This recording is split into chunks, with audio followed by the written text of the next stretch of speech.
জিনেছ tutorial পইণ্টত সকলোকে স্বাগতম জনাইছোঁ। মোৰ নাম হিফজুৰ ৰহমান। আজি আমি ইংৰাজী গ্ৰামাৰৰ পাৰ্টছ অফ স্পীচৰ বিষয়ে শিকিম। কিন্তু মূল ভিডিঅ'টো আৰম্ভ কৰাৰ আগতে আমি জিনেছ টিউটৰিয়েল পইণ্টৰ বিষয়ে অলপ জানি লওঁ। জিনেছ টিউটৰিয়েল পইণ্ট হৈছে এটা টিউশ্যন চেণ্টাৰ, য'ত আমি ক্লাছ 9 আৰু 10ৰ কাৰণে টিউশ্যন দিওঁ। আৰু আমাৰ টিউশ্যনবিলাক হয় পেকেজ ছিষ্টেমত। আমাৰ পেকেজত ছাবজেক্টবিলাক আছে English, mathematics, science, social science. আৰু আমাৰ ক্লাছবিলাক সম্পূৰ্ণৰূপে অডিঅ' ভিজুৱেলৰ হয়। তাৰোপৰিও প্ৰত্যেক সপ্তাহে আমি ষ্টুডেণ্টৰ প্ৰপাৰ এছেছমেণ্ট কৰোঁ। What is parts of speech? In English, words are generally divided into some parts according to their nature and function. It's called parts of speech. ইংৰাজীত শব্দসমূহ কিছুমান ভাগত বিভক্ত কৰা হয়।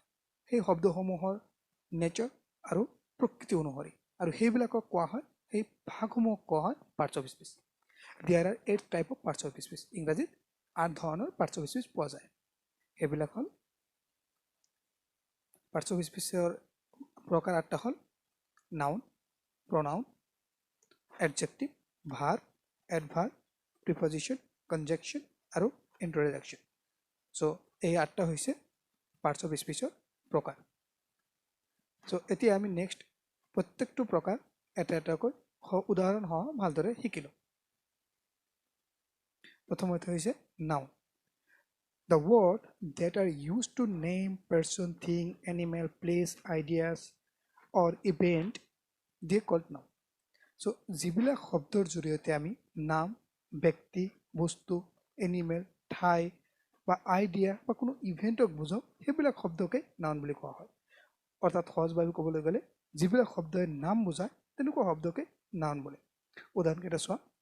Akbar was a great king. India is our country. It is my birthday. Milk is white. ইয়াত underline কৰি থকা যিকেইটা শব্দ চাইছা, সেই শব্দকেইটাক নাউন বুলি কোৱা হয়। যেনে আকবৰ, ইণ্ডিয়া, বাৰ্থডে, মিল্ক, এইবিলাক হৈছে নাউন, কাৰণ এইবিলাক কিবা না কিবা এটা বস্তুত নাম বুজাইছে। চ' নেক্সট হৈছে pronoun. Next parts of speech হৈছে pronoun. A pronoun is a parts of speech which function as a replacement for noun. অৰ্থাৎ pronoun হৈছে এনে এটা parts of speech যি নাউনৰ পৰিৱৰ্তে ব্যৱহাৰ কৰা হয়। অৰ্থাৎ নাউনৰ পৰিৱৰ্তে যি শব্দ আমি ব্যৱহাৰ কৰোঁ তাকে pronoun বুলি কোৱা হয়। উদাহৰণ হিচাপে John said that he would come. Shahina is ill. She will not sing today. The dog beat the boy with its sharp teeth. ইয়াত আণ্ডাৰলাইন কৰা যিবিলাক শব্দ তোমালোকে দেখা পাইছা, সেইবিলাক নাউনৰ পৰিৱৰ্তে ব্যৱহাৰ কৰা হৈছে। যেনে জনৰ পৰিৱৰ্তে হি ব্যৱহাৰ কৰা হৈছে, শাহিনাৰ পৰিৱৰ্তে শি ব্যৱহাৰ কৰিছে, ইয়াত ডগৰ পৰিৱৰ্তে ইটছ ব্যৱহাৰ কৰা হৈছে। চ' এই হি, শি, ইট এইবিলাক হৈছে প্ৰনাউন। আৰু তলত কিছুমান প্ৰনাউন হ'ল উল্লেখ কৰি দিছোঁ। এই প্ৰনাউন কেইটা I, it, he, she, mine, his, her, we, they, their and ours. So এইবিলাক হৈছে এটা এটা প্ৰনাউনৰ উদাহৰণ। নেক্সট পাৰ্টছ অফ স্পীচ হৈছে adjective. A word used to describe a noun or pronoun called adjective. Adjective can specify the quality, the size and the number of nouns or pronouns. So যিটো শব্দৰ দ্বাৰা noun আৰু প্ৰনাউনক describe কৰা হয় সেইবিলাক ৱৰ্ডকে বা শব্দকে এডজেক্টিভ বোলে। অৰ্থাৎ যিবিলাক শব্দই নাউন আৰু প্ৰনাউনৰ কোৱালিটি, চাইজ আৰু নাম্বাৰ আদি বিশ্লেষণ কৰে, আদি উল্লেখ কৰে, সেইবিলাক শব্দকেই সাধাৰণতে এডজেক্টিভ বুলি কোৱা হয়। উদাহৰণ হিচাপে চোৱা। Meena is an honest girl. Sophia is intelligent. A good boy always mind his lesson. So ইয়াত honest, intelligent, good এইবিলাক হৈছে adjective. So এইবিলাকে কাৰণ এইবিলাকে নাউন বা প্ৰনাউনৰ গুণাগুণ, চাইজ বা কোৱালিটি আদি ডিছকাছ কৰিছে, আদি আলোচনা কৰিছে বা আদি উল্লেখ কৰিছে, সেইকাৰণে এইবিলাকক adjective বুলি কোৱা হয়। Verb. The word shows an action physically or mentally or state of being of the subject in a sentence. It's called verb. অৰ্থাৎ যিটো শব্দই সাবজেক্টে কিবা কৰি থকা বা হৈ থকা আদি বুজায় সেইবিলাক শব্দকে সাধাৰণতে ভাৰ্ব বুলি কোৱা হয় উদাহৰণ হিচাপে she sings a song Kolkata is a big city they play cricket or ইয়াত আন্ডাৰলাইন কৰি থকা শব্দবিলাক সাধাৰণতে ভাৰ্ব বুলি জনা যায় কাৰণ এইবিলাকে সাবজেক্টৰ কিবা কৰি থকা বা সাবজেক্ট কিবা হৈ থকা আদি বুজাইছে যেনে sing is play এই শব্দকেইটাই সাবজেক্টৰ কিবা কৰি থকা বা সাবজেক্ট কিবা হৈ থকা আদি বুজাইছে সেইবাবে এই শব্দবিলাকক সাধাৰণতে ভাৰ্ব বুলি কোৱা হয় adverb an adverb is a word describe adjective verb or another adverb অৰ্থাৎ adverb হৈছে এনেকা এটা শব্দ যি শব্দই adjective verb আৰু অন্য adverbক বিশেষভাৱে বুজায় উদাহৰণ হিচাপে Hema walks slowly the picture is very beautiful and he dance gracefully so yeah Hema walks slowly Hema কেনেকৈ খোজ কাঢ়ে slowly Hema কেনেকৈ খোজ কাঢ়ে slowly ইয়াত slowly শব্দৰ জৰিয়তে কেনেকৈ খোজ কাঢ়ে হেতু বুজাইছে অৰ্থাৎ বিশেষভাৱে প্ৰকাশ কৰিছে খোজ কাঢ়াটো সো সেই কাৰণে এনেকুৱা শব্দসমূহক এডভাৰ্ব বুলি কোৱা হয় সো ইয়াৰ এডভাৰ্ব এই উদাহৰণ তিনিটা এডভাৰ্ব হৈছে slowly beautiful gracefully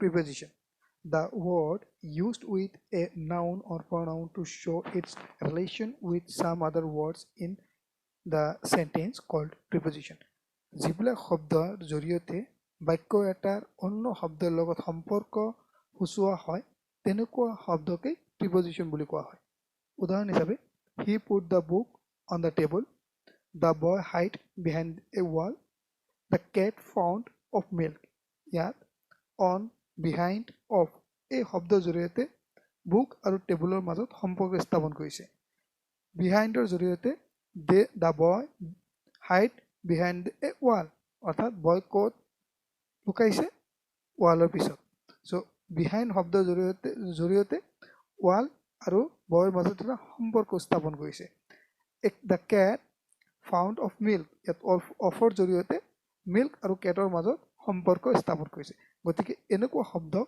সাধাৰণতে আমি preposition বুলি জানো conjunction the word joins words phrase or clauses together called conjunction so এনে কিছুমান শব্দ আছে যিবিলাক শব্দসমূহ ফ্ৰেজ নাইবা ক্ল'জসমূহক এটা আনটোৰ লগত জইন কৰে যোগ কৰে তেনেকুৱা শব্দকে conjunction বুলি কোৱা হয় উদাহৰণ হিচাপে this cup of tea is delicious and very smooth she must weep or she will die Suhana has sense of duty but no strength of will so ইয়াত and or but এইবিলাকে দুটা শব্দ আন এটা শব্দ এটা আনটোৰ লগত সম্পৰ্ক বুজাইছে এটা আনটোৰ লগত জয়েন কৰিছে সো সেইকাৰণে এইবিলাক শব্দসমূহক আমি conjunction বুলি কওঁ interjection the word which express sudden emotion or feeling called interjection যিবিলাক শব্দই হঠাৎ হোৱা ফিলিং ইমোশন আদি এক্সপ্ৰেছ কৰা হয় সেইবিলাক শব্দকে interjection বুলি কোৱা হয় ouch that must have hurt hooray we won hey I said enough ইয়াত ouch hooray hey এই শব্দকেইটা সাধাৰণতে আমি interjection বুলি জানো কাৰণ এইবিলাক sudden কোনো ইমোশন ফিলিং আদি প্ৰকাশ কৰি ওলাইছে কিন্তু মনত ৰাখিবা এইবিলাক শব্দৰ কোনো ইমান এটা মিনিং নাই কিন্তু এইবিলাক শব্দ এটা ফিলিং এটা ইমোশন এক্সপ্ৰেছ কৰাৰ কাৰণেহে ব্যৱহাৰ কৰা হয় ইয়াৰ লগত ইয়াৰ বাকি সেন্টেন্সৰ ইমান সম্পৰ্ক নাই কিন্তু এইবিলাক একমাত্ৰ ইমোশন আৰু ফিলিংসমূহ এক্সপ্ৰেছ কৰাৰ কাৰণেহে ব্যৱহাৰ কৰা হয় সামাৰি সো আজি আমি কি শিকিলো সো আজি আমি পাৰ্টস অফ স্পীচৰ বিষয়ে শিকিলো In English, words are generally divided in some parts according to their nature, function. It's called parts of speech. There are 8 types of parts of speech. So, adhana parts of speech ami hikilu noun, pronoun, adjective, verb, adverb, preposition, conjunction, aru interjection. Okay, thank you for watching. Amar genius tutorial পইণ্টৰ YouTube channel তোমালোকে সকলোৱে subscribe কৰিবা আৰু তোমালোকৰ বন্ধুসকলৰ লগত আমাৰ চেনেলটো শ্বেয়াৰ কৰিবলৈ নাপাহৰিবা। থেংক ইউ ফৰ ৱাচিং।